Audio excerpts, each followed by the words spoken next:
16 जुलै. गुरु आज्ञा पालनाशिवाय दुसरे कर्तव्यच उरले नाही. परमात्म्याकडे जाण्याचे अनेक मार्ग आहेत. आपल्या गुरुने राजमार्ग दाखवला, त्यानं जावं. मध्ये दुसरा मार्ग घेतला तर त्याला पल्ला कधी गाठायचं नाही.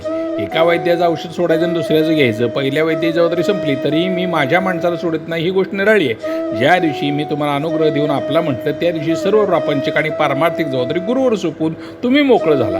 गुरु आज्ञा पालनाशिवाय तुम्हाला दुसरं कर्तव्य उरलं नाही.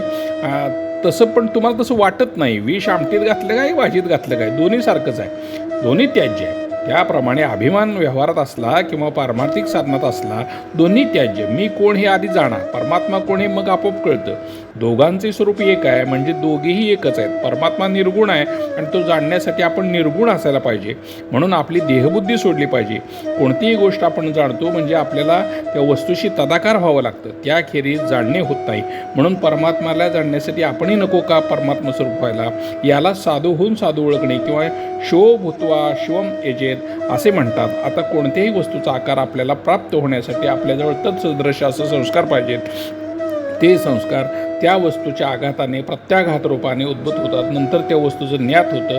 म्हणून परमात्म रूपाला विरोधी असे सर्व संस्कार घालवून आपण आपल्या अंतःकरण पोषक संस्कारांनी युक्त केलं पाहिजे. आपण साधन करून निष्पाप होऊ लागलो तर आपल्याला जगात पाप दिसणे शक्य नाही.